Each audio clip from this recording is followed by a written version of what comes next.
क्या आप सोच सकते हैं कि जिस इंसान पर आप अपनी जान से ज़्यादा भरोसा करते हैं वही आपके खिलाफ सबसे गहरी साजिश रच रहा हो। ये घटना है पुणे के एक बेहद होनहार युवक की, जिसके सुनहरे सपनों की कीमत करोड़ों रुपयों में लगाई गई। एक ऐसा रिश्ता जो बाहर से बिल्कुल परफेक्ट लग रहा था, लेकिन अंदर ही अंदर उसमें फरेब की दीमक लगी थी। और सबसे बड़ा सवाल, क्या इस पूरे खेल के पीछे सिर्फ दो लोग थे या फिर असली मास्टरमाइंड कोई अपना ही था? आइए इस रहस्य से पर्दा उठाते हैं। ये घटना शुरू होती है महाराष्ट्र के पुणे शहर से। केतन अग्रवाल, जो महज 26 साल का एक बेहद समझदार और होनहार युवक था। केतन ने अपनी पढ़ाई अमेरिका के बहुत बड़े शहर बोस्टन से पूरी की थी।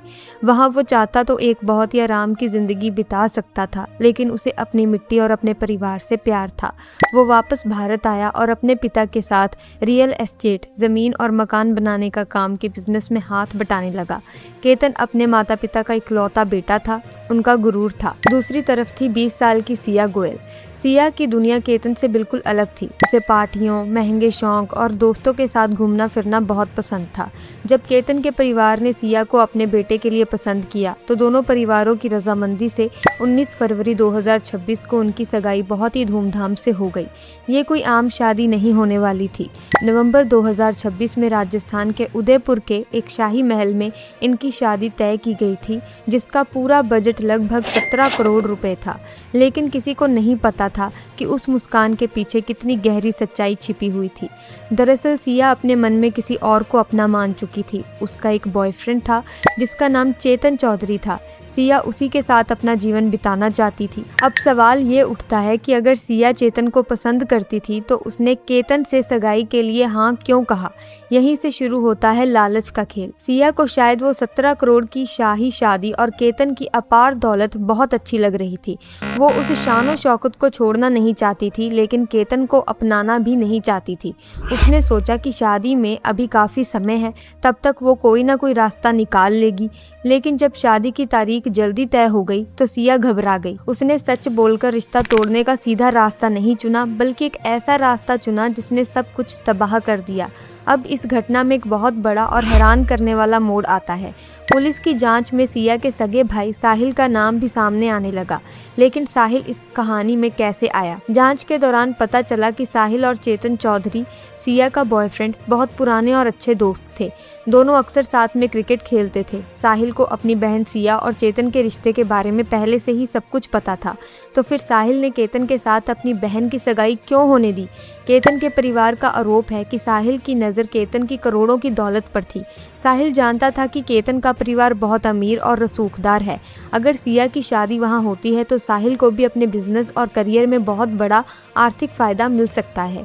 पुलिस की जांच में ये भी सामने आया कि सगाई के बाद सिया ने केतन से शॉपिंग और अन्य खर्चों के बहाने करीब 1 करोड़ रुपए लिए थे। हैरानी की बात यह है कि ये बड़ी रकम उसने अपने बॉयफ्रेंड चेतन को उसका काम बढ़ाने के लिए ट्रांसफर कर दी थी। पुलिस को शक है कि इस पैसों के लेन देन और पूरी योजना में साहिल की एक बहुत बड़ी भूमिका हो सकती है।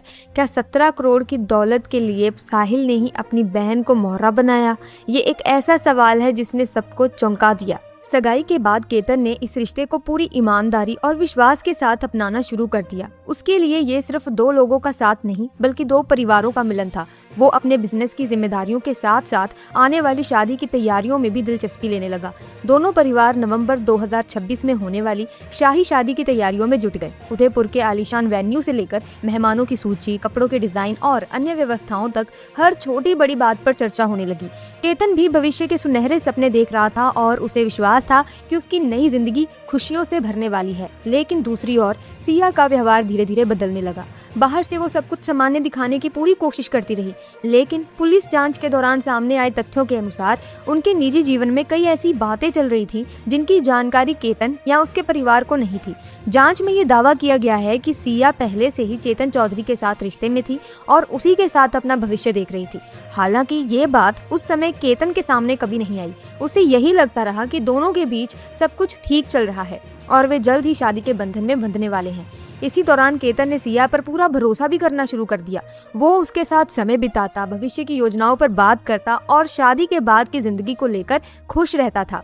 पुलिस के अनुसार सगाई के बाद दोनों के बीच लगातार बातचीत होती रही और कई बार मुलाकातें भी हुई, लेकिन जांच में ये भी सामने आया कि इन मुलाकातों के दौरान दोनों की सोच और इरादे एक जैसे नहीं थे। जहां केतन इस रिश्ते को पूरी गंभीरता से निभाना चाहता था, वहीं जांच एजेंसियों का दावा है कि सिया के मन में अलग तरह की दुविधा और योजनाएं चल रही थीं। यही वो दौर था जब बाहर से सब कुछ नॉर्मल दिखाई दे रहा था, लेकिन अंदर ही अंदर परिस्थितियां तेजी से बदल रही थी। किसी को अंदाजा नहीं था कि आने वाले कुछ महीनों में यही रिश्ता पूरे देश में चर्चा का विषय बन जाएगा और इसकी परतें खोलने के लिए पुलिस को डिजिटल रिकॉर्ड, कॉल डिटेल, वित्तीय लेन देन और कई अन्य पहलुओं की गहराई में जांच करनी पड़ेगी। जैसे जैसे पुलिस की जांच आगे बढ़ी, इस कहानी में एक ऐसा नाम सामने आया जिसने पूरे मामले की दिशा बदल दी, चेतन चौधरी। जांच के दौरान पुलिस को पता चला कि चेतन कोई नया व्यक्ति नहीं था, बल्कि वो काफी समय से सिया के संपर्क में था। दोनों एक दूसरे को पहले से जानते थे और उनके बीच करीबी संबंध होने का दावा जांच में आया है। यही वजह थी कि अधिकारियों ने उनके पुराने कॉल रिकॉर्ड, मुलाकातें और डिजिटल गतिविधियों की भी विस्तार से जांच शुरू की। जांच में सामने आया कि सगाई के बाद भी सिया और चेतन के बीच बातचीत पूरी तरह बंद नहीं हुई थी। पुलिस के अनुसार दोनों नियमित रूप से संपर्क में थे और कई बार मुलाकात भी करते थे। इन्हीं तथ्यों के आधार पर जांच एजेंसियों ने ये समझने की कोशिश की कि क्या सगाई के बावजूद दोनों अपने रिश्ते को आगे बढ़ाना चाहते थे और क्या इसका आने वाली घटनाओं से कोई संबंध था। हालांकि इन पहलुओं की पुष्टि अदालत में अंतिम रूप से होना अभी बाकी है। सबसे बड़ा सवाल ये था कि क्या परिवारों को इस रिश्ते की जानकारी थी। उपलब्ध जांच रिपोर्टों के अनुसार केतन और उसके परिवार को सिया और चेतन के कथित रिश्ते की कोई जानकारी नहीं थी। वे पूरी तैयारी के साथ शादी की योजनाओं में लगे हुए थे और उन्हें विश्वास था कि दोनों परिवारों की सहमति से तय हुआ ये रिश्ता सफल रहेगा। दूसरी ओर जांच के दौरान सिया के परिवार के कुछ सदस्यों से भी पूछताछ की गई ताकि ये पता लगाया जा सके कि उन्हें इस बारे में पहले से कोई जानकारी थी या नहीं।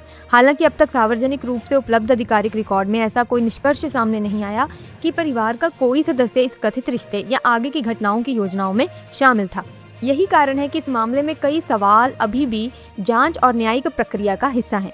पुलिस ने जिन तथ्यों को अपने रिकॉर्ड में शामिल किया है उनकी जांच अदालत में जारी है, इसीलिए किसी भी व्यक्ति की भूमिका को अंतिम और सिद्ध मानना अभी उचित नहीं होगा। घटना वाले दिन की शुरुआत बिल्कुल सामान्य लग रही थी। केतन अपने घर से इस भरोसे के साथ निकला कि वो अपनी मंगेतर सिया के साथ कुछ अच्छा समय बिताने जा रहा है।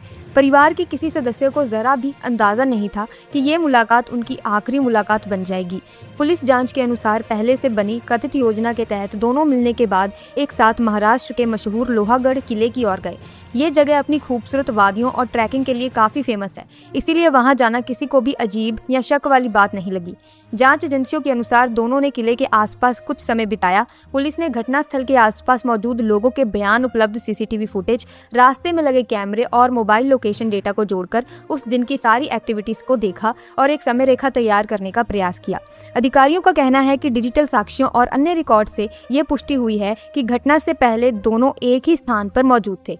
इसके कुछ समय बाद ऐसी स्थिति बनी जिसमें केतन गंभीर रूप से घायल हो गया। शुरुआती जानकारी मिलने पर स्थानीय लोगों और बचाव दल ने तुरंत सहायता पहुंचाई। उसे बिना समय गंवाए नजदीकी अस्पताल ले जाया गया, जहां डॉक्टरों ने उसका इलाज शुरू किया, लेकिन तमाम प्रयासों के बावजूद उसकी जान नहीं बचाई जा सकी। अस्पताल की ओर से उसके निधन की पुष्टि किए जाने के बाद ये खबर परिवार तक पहुंची, जिससे दोनों परिवारों में शोक की लहर फैल गई। शुरुआत में पुलिस और स्थानीय प्रशासन ने इसे एक दुर्भाग्यपूर्ण ट्रैकिंग हादसा ही मान लिया था। लोहागढ़ किले की भौगोलिक स्थिति ऐसी ही है कि वहां थोड़ी सी चूक जानलेवा साबित हो सकती है। केतन के परिवार को जब सूचना दी गई तो उन्हें भी यही लगा कि शायद पैर फिसलने से ये भयानक हादसा हुआ है। लेकिन इस पूरे केस का सबसे बड़ा टर्निंग पॉइंट तब आया जब मेडिकल बोर्ड की फॉरेंसिक रिपोर्ट सामने आई। डॉक्टरों के विशेष पैनल ने अपनी रिपोर्ट में स्पष्ट किया कि केतन के शरीर पर मौजूद चोटें केवल ऊंचाई से गिरने के कारण नहीं आई थी। उनके हाथों और कोहनियों पर कुछ ऐसे डिफेंसिव वुंड्स है, यानी कि बचाव के दौरान आई चोटें थी, जो ये चीख कर कह रहे थे कि गिरने से ठीक पहले कोई हाथापाई या भारी संघर्ष हुआ था। इसके अलावा जिस कोण से शरीर नीचे गिरा था उसका पैराबोलिक कर्व ये साबित कर रहा था कि वो एक सामान्य फिसलन नहीं थी, बल्कि उन्हें पीछे से पूरी ताकत लगाकर हवा में धकेला गया था। विज्ञान के इन ठोस और अकाट्य सबूतों ने हादसे की थ्योरी की धज्जियां उड़ा दी और ये तय कर दिया कि ये कोई दुर्घटना नहीं बल्कि एक बेहद ठंडे दिमाग से रची गई खौफनाक साजिश है।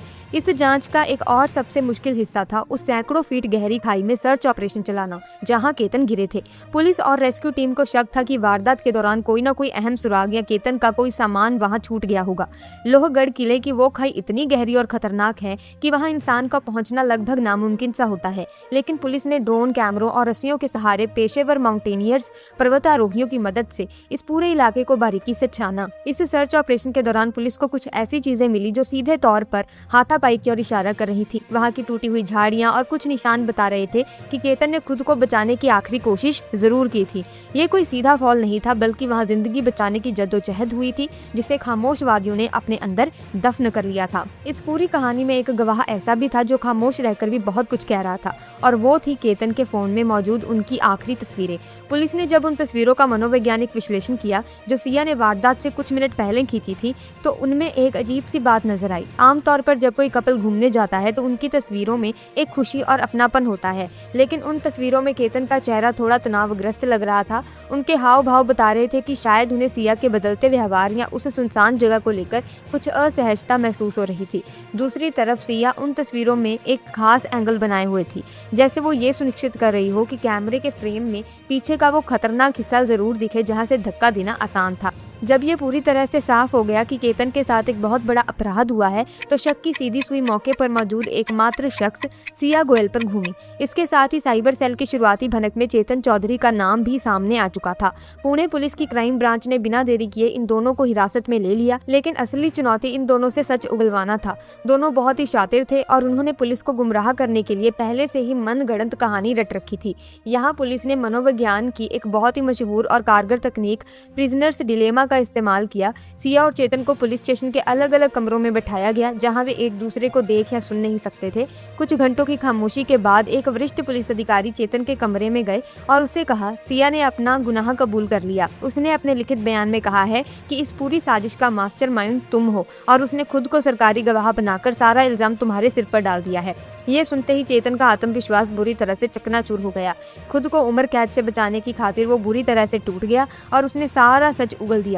उसने कबूल किया कि केतन को रास्ते से हटाने की मुख्य योजना सिया की ही थी और सिया उसे लगातार ऐसा करने के लिए उकसा रही थी। उधर जब सिया को चेतन के इस कबूलनामे का ऑडियो सुनाया गया तो उसका वो बेचारी और डरी हुई लड़की का मुखौटा एक सेकंड में उतर गया। दोनों एक दूसरे पर इल्जाम मरने लगे और इसी ब्लेम गेम ने पुलिस को उनके खिलाफ सबसे मजबूत गवाही दे दी। पुलिस की जांच केवल उनके मुख्य मोबाइल नंबरों तक सीमित नहीं थी। जब दोनों के मुख्य फोन से डिलीट किया गया डेटा रिकवर हो रहा था, तभी साइबर सेल के हाथ एक और चौंकाने वाली जानकारी लगी। चेतन और सिया आपस में बात करने के लिए एक बर्नर फोन या सीक्रेट सिम कार्ड का इस्तेमाल कर रहे थे। ये सिम कार्ड किसी फर्जी पहचान पत्र के आधार पर लिया गया था। सिया ने इस नंबर को अपने फोन में किसी वेडिंग वेंडर या फिर इवेंट प्लानर के नाम से सेव किया हुआ था, ताकि अगर केतन कभी उसका फोन देख भी ले तो उसे शक ना हो। इस सीक्रेट नंबर की कॉल डिटेल रिपोर्ट ने पुलिस को बताया कि ये दोनों अक्सर आधी रात के बाद घंटों बातें किया करते थे। वारदात वाले दिन भी इसी सीक्रेट सिम का सबसे ज्यादा इस्तेमाल किया गया था ताकि मुख्य नंबरों पर कोई शक न जाए। लेकिन पुलिस के एडवांस सर्विलांस सिस्टम ने IMEI नंबर को ट्रैक करके इस छिपे हुए राज को भी बेनकाब कर दिया। अब बात करते हैं चेतन चौधरी के उस 90 किलोमीटर लंबे सफर की जो उसने लोहगढ़ किले तक पहुंचने के लिए तय किया था। पुलिस के लिए ये साबित करना बहुत जरूरी था कि चेतन उस दिन किले पर मौजूद था। इसके लिए पुलिस ने रिवर्स ट्रैकिंग का सहारा लिया। पुणे ग्रामीण पुलिस की कई टीमों ने लोहगढ़ किले से लेकर चेतन के घर तक के रास्तों पर लगे लगभग 150 से ज्यादा निजी और सरकारी CCTV कैमरों की फुटेज को खंगाला। चेतन इतना शातिर था कि उसने मुख्य हाईवे और टोल नाकों से बचने के लिए गाँव के कच्चे और सुनसान रास्तों का चुनाव किया था। उसने अपने स्कूटर की नंबर प्लेट पर कीचड़ लगा दिया ताकि कैमरों में नंबर कैद न हो सके। लेकिन रास्ते में एक छोटे से पेट्रोल पंप और एक ढाबे के CCTV कैमरा में उसकी धुंधली तस्वीर कैद हो गई। पुलिस ने जब उन तस्वीरों को इन्हांस किया तो हुड्डी के नीचे छिपे चेतन के चेहरे की रूपरेखा और उसके जूते बिल्कुल मैच कर गए जो उसने गिरफ्तारी के वक्त पहने हुए थे। अपराधी अक्सर खुद को बचाने के लिए एक झूठी कहानी तैयार रखते हैं। चेतन ने भी पुलिस को गुमराह करने के लिए एक बहुत ही पक्की कहानी गढ़ रखी थी। गिरफ्तारी के तुरंत बाद उसने दावा किया कि 18 जून को वो पुणे में अपने एक दोस्त के घर बैठकर फिल्म देख रहा था और उसके पास फिल्म की ऑनलाइन टिकट और फूड डिलीवरी की रसीद भी है। शुरुआत में उसकी ये कहानी एकदम सच लग रही थी क्योंकि ऑनलाइन रिकॉर्ड्स में उसके अकाउंट से वाकई टिकट बुक थी। लेकिन पुलिस इन्वेस्टिगेशन की बारीकी यही काम आई। जब पुलिस ने फूड डिलीवरी वाले से पूछताछ की और उस दोस्त के घर के बाहर लगे कैमरे चेक किए तो पता चला कि फिल्म की टिकट और खाना चेतन ने अपने फोन से जरूर बुक किया था, लेकिन वो सब उसने अपने उसी दोस्त को भिजवाया था ताकि लोकेशन ट्रेस होने पर लगे कि चेतन वहीं मौजूद था। ये एक डिजिटल धोखा था जिसे पुलिस की पैनी नजरों ने पकड़ लिया। आज के समय में अपराधी चाहे कितना भी शातिर क्यों ना हो, तकनीक उसे पकड़ ही लेती है। इस वारदात को अंजाम देने के तुरंत बाद सिया और चेतन ने अपने मोबाइल से सारी व्हाट्सएप चैट्स, कॉल लॉग्स और तस्वीरें डिलीट कर दी थी। उन्हें लगा था कि डिजिटल सबूत मिटा देने से वे कानून की नजरों से बच जाएंगे, लेकिन पुलिस ने मोबाइल सर्वर और डेटा डंप का इस्तेमाल करके सब कुछ रिकवर कर लिया। सबसे डरावना सबूत था घटना वाले दिन की वो 34 मिनट लंबी फोन कॉल। जब चेतन किले की चोटी पर खड़ा था, ठीक उसी समय सिया लगातार अपने फोन पर चेतन के साथ कॉल पर जुड़ी हुई थी। वो इशारों में चेतन को केतन की सटीक लोकेशन दे रही थी। इसके अलावा मोबाइल टावर डंप डेटा से ये भी साबित हो गया कि उस समय चेतन का फोन उसी पहाड़ी के नेटवर्क से सिग्नल ले रहा था। सीसीटीवी में चेतन ने हुडी पहनकर अपनी पहचान छिपाने की बहुत कोशिश की थी, लेकिन पुलिस ने फोरेंसिक गेट एनालिसिस चलने के तरीके का अध्ययन के जरिए कोर्ट में ये साबित करने का पूरा आधार तैयार कर लिया कि वो हुडी वाला शख्स चेतन ही था। पूछताछ में जब पैसों के लेन देन का जिक्र आया तो पुलिस की आर्थिक अपराध शाखा के अधिकारियों के भी होश उड़ गए। ये केवल एक लव ट्रायंगल का मामला नहीं था, ये लालच और ठगी का एक बहुत बड़ा नेक्सस था। सगाई के बाद सिया ने उदयपुर की शाही शादी की तैयारियों के नाम पर केतन से करीब 1 करोड़ रुपए लिए थे। सिया ने केतन को बताया था कि वो पैसा वेन्यू बुकिंग, इवेंट मैनेजमेंट और महंगे गहनों के एडवांस के लिए है, लेकिन पुलिस की ऑडिट रिपोर्ट ने एक ऐसा खुलासा किया जिसने सभी को चौंका दिया। उदयपुर में किसी भी होटल या वेडिंग प्लानर को कोई एडवांस दिया ही नहीं गया था। सिया ने बहुत ही शातिर तरीके से फर्जी वेंडर्स के नाम बनाए, झूठे बिल जनरेट किए और डमी खातों का इस्तेमाल करके वो सारा पैसा नकद में निकाल लिया। ये नकदी बहुत ही खामोशी से चेतन चौधरी तक पहुंचाई गई। चेतन इस पैसे का इस्तेमाल अपनी लाइफस्टाइल को शाही बनाने और भविष्य में सिया के साथ किसी दूसरे देश या शहर में बसने की योजना बनाने में कर रहा था। ये एक बहुत ही क्रूर आर्थिक अपराध था जिसमें एक बेगुनाह इंसान की दौलत का बेरहमी से इस्तेमाल किया गया। खौफनाक प्लान बी, अगर खाई वाला प्लान फेल हो जाता तो वो क्या करते? पुलिस की जांच में कैसा रोंगटे खड़े कर देने वाला सच भी सामने आया जिसने खुद जांच अधिकारियों की भी रातों की नींद उड़ा दी। सिया और चेतन केवल लोहगढ़ किले के सहारे नहीं बैठे थे। रिकवर की गई व्हाट्सएप चैट से पता चला कि उन्होंने एक प्लान बी भी तैयार कर रखा था। अगर किसी कारणवश 18 जून को किले पर भीड़ ज्यादा होती या केतन खाई के किनारे नहीं जाता तो चेतन ने एक बहुत ही जहरीले केमिकल का भी इंतजाम कर रखा था। उनका प्लान था कि ट्रैकिंग के बाद जब वे दोनों वापस कार में बैठेंगे तो सिया बड़ी चालाकी से केतन की पानी की बोतल में वो केमिकल मिला देगी जिससे उसकी मौत को एक सामान्य हार्ट अटैक या फूड पॉइजनिंग का रूप दिया जा सके। ये बात साबित करती है कि उनके दिमाग में केतन को रास्ते से हटाने का जुनून इस कदर हावी था कि वे किसी भी हद तक जाने को तैयार थे। एक इंसान जिसके साथ आप अपनी जिंदगी बिताने के सपने देख रहे हैं, वो आपके लिए मौत के अलग अलग विकल्प तलाश रहा हो, ये सोचकर ही रूह कांप जाती है। जब पुलिस ने चेतन चौधरी की कुंडली खंगालनी शुरू की तो उसका जो अतीत सामने आया वो किसी सीधे साधे लड़के का बिल्कुल नहीं था। पुलिस सूत्रों के अनुसार चेतन इससे पहले भी स्थानीय स्तर पर कुछ छोटी मोटी धोखाधड़ी और वित्तीय हेराफेरी के मामलों में शामिल रह चुका था। हालांकि उस पर कोई बड़ा क्रिमिनल केस दर्ज नहीं था, लेकिन उसका दिमाग हमेशा शॉर्टकट से पैसे कमाने की ओर रहता था। शायद यही वजह थी कि सिया ने अपनी खौफनाक साजिश के लिए चेतन को सबसे सही मोहरा माना। चेतन को ये अच्छी तरह पता था कि सिया केतन से शादी करके करोड़ों की मालकिन बन सकती है, लेकिन वो उस पैसे का लालची था, सिया का नहीं। मनोवैज्ञानिकों का ये मानना है कि इन दोनों के बीच कोई सच्चा प्यार नहीं था, बल्कि ये दो स्वार्थी और लालची लोगों का एक बहुत ही खतरनाक गठजोड़ था। जैसे ही दोनों पकड़े गए, उनके बीच का वो तथाकथित प्यार ताश के पत्तों की तरह बिखर गया और दोनों एक दूसरे की जान के दुश्मन बन गए। इस केस ने भारतीय न्याय व्यवस्था के साथ साथ समाज के दोहरे रवैये को भी उजागर किया। जैसे ही ये खबर मीडिया और सोशल मीडिया पर वायरल हुई, लोगों ने अदालत के फैसले का इंतजार किए बिना ही अपना मीडिया ट्रायल शुरू कर दिया। इंटरनेट पर हर दिन नई नई और मनगढ़ंत कहानियां फैलाई जाने लगी। इसी मीडिया ट्रायल के चलते सिया के भाई साहिल गोयल को भी बिना किसी पुख्ता सबूत के कटघरे में खड़ा कर दिया गया। पुलिस को अपना काम करने से ज्यादा समय मीडिया द्वारा फैलाई गई इन अफवाहों का खंडन करने में लगाना पड़ा। ये स्थिति दिखाती है कि आज के डिजिटल युग में न्याय की प्रक्रिया कितनी मुश्किल हो गई है। लोग सच्चाई जानने से ज्यादा सनसनी में दिलचस्पी रखते हैं। केतन का परिवार जो पहले ही अपने बेटे की मौत के सदमे में था, उन्हें समाज के इस रवैये का भी सामना करना पड़ा, जहां लोग उनकी निजी जिंदगी को एक सस्पेंस थ्रिलर फिल्म की तरह देख रहे थे। ये मामला केवल सबूतों और गवाहों तक सीमित नहीं है, ये मानवीय मनोविज्ञान के उस अंधेरे कोने को भी दर्शाता है जहां लालच और स्वार्थ इंसान को अंधा कर देते हैं। सिया ने जिस तरह से महीनों तक एक दोहरी जिंदगी जी, वो किसी आम इंसान के बस की बात नहीं है। सुबह केतन के परिवार वालों के साथ शादी के जोड़े पसंद करना और रात को चेतन के साथ मिलकर केतन को रास्ते से हटाने की योजना बनाना, ये एक साइकोपैथिक व्यवहार की निशानी है। ऐसे अपराधी समाज में बहुत ही आसानी से घुल मिल जाते हैं। वे इतने मीठे और संस्कारी होने का नाटक करते हैं कि कोई उन पर शक ही नहीं कर सकता। केतन के साथ भी यही हुआ। वो एक सीधा साधा पारिवारिक लड़का था जो रिश्तों की सियासत को समझ ही नहीं पाया। उसने सिया के मीठे झूठ को ही अपनी जिंदगी का सबसे बड़ा सच मान लिया था। वर्तमान में पुणे पुलिस ने इस मामले में हजारों पन्नों की एक बेहद मजबूत चार्जशीट अदालत में दाखिल कर दी है। इसमें फोरेंसिक रिपोर्ट, डिजिटल सुराग, पैसे की हेराफेरी के बैंक स्टेटमेंट और 50 से अधिक गवाहों के पुख्ता बयान दर्ज हैं। सिया और चेतन दोनों जेल की सलाखों के पीछे हैं। हालांकि कानूनी लड़ाई अभी भी जारी है। बचाव पक्ष के वकील इनोसेंट अंटिल प्रूवन गिल्टी के सिद्धांत का पूरा फायदा उठाने की कोशिश कर रहे हैं। वे डिजिटल सबूतों को सही बताकर पुलिस की थ्योरी में खामियां निकालने का प्रयास कर रहे हैं, लेकिन सरकारी वकील ने सबूतों की जो चेन तैयार की है वो इतनी मजबूत है कि उसे तोड़ पाना नामुमकिन सा लग रहा है। अब सभी की निगाहें न्यायपालिका पर टिकी हैं, जहाँ कानून इस बात का अंतिम फैसला करेगा कि इस क्रूर साजिश के लिए इन अपराधियों को क्या सजा मिलनी चाहिए। केतन अग्रवाल के साथ हुई इस खौफनाक वारदात ने न केवल पुणे बल्कि पूरे देश के युवाओं और परिवारों को झकझोर कर रख दिया है। सोशल मीडिया पर इस केस की लगातार चर्चा हो रही है। ये घटना हमारे समाज के लिए एक गहरी चेतावनी बन चुकी है। इसने अरेंज मैरिज, रिश्तों की पवित्रता और आपसी विश्वास की नींव पर ही एक बहुत बड़ा सवालिया निशान खड़ा कर दिया है। केतन के पिता, जो अपने बेटे की शादी के कार्ड बांटने की तैयारी कर रहे थे, आज अदालत के चक्कर काट रहे हैं। एक पिता का वो दर्द शब्दों में बयान नहीं किया जा सकता, जिसने अपने बुढ़ापे का सहारा और अपनी आंखों का तारा इस तरह से खो दिया हो। इस पूरे मामले के तूल पकड़ने के बाद सिया गोयल के सगे भाई साहिल गोयल का नाम भी जांच और सोशल मीडिया की बहसों में बहुत उछाला गया। कई रिपोर्ट्स में ये दावा किया गया है कि साहिल भी इस साजिश और पैसों के लेन देन में शामिल था, क्योंकि वो चेतन को पहले से ही जानता था। हालांकि ये स्पष्ट करना बहुत ही ज्यादा जरूरी है कि पुणे पुलिस या किसी भी आधिकारिक जांच एजेंसी ने अब तक साहिल गोयल को किसी भी तरह का अपराधी नहीं माना है। पूछताछ किया जाना किसी के दोषी होने का प्रमाण नहीं होता। बिना किसी ठोस कानूनी सबूत और चार्जशीट में नाम आए बिना भाई वाला ये पूरा एंगल अभी तक आधिकारिक रूप से वेरीफाइड नहीं है। कानून केवल सबूतों पर चलता है, अफवाहों पर नहीं। इस पूरी दर्दनाक घटना से हमें आज के आधुनिक समाज और बदलते हुए रिश्तों के बारे में एक बहुत ही अहम और कड़वा सबक मिलता है।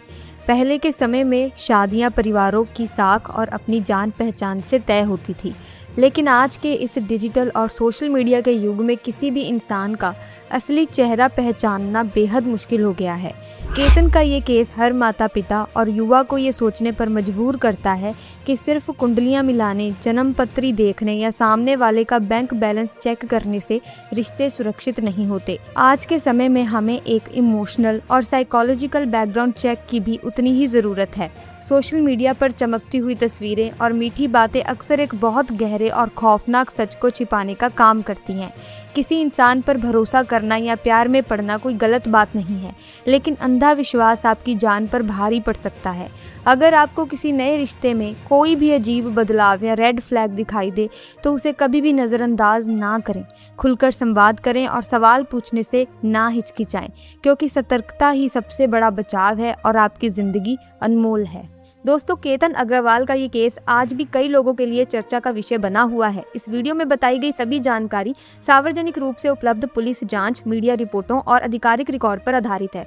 किसी भी व्यक्ति को अंतिम रूप से दोषी मानना केवल न्यायालय का अधिकार है। अगर आपको हमारी ये इन्वेस्टिगेशन पसंद आई हो तो आप इस वीडियो को लाइक करें, अपने दोस्तों के साथ शेयर करें और इसी तरह की वीडियोस देखने के लिए हमारे चैनल को अभी के अभी सब्सक्राइब करके बेल आइकन को प्रेस करें, ताकि नई वीडियोस की अपडेट आपको मिलती रहे। मिलेंगे जल्द ही एक नई वीडियो में, तब तक के लिए जय हिंद।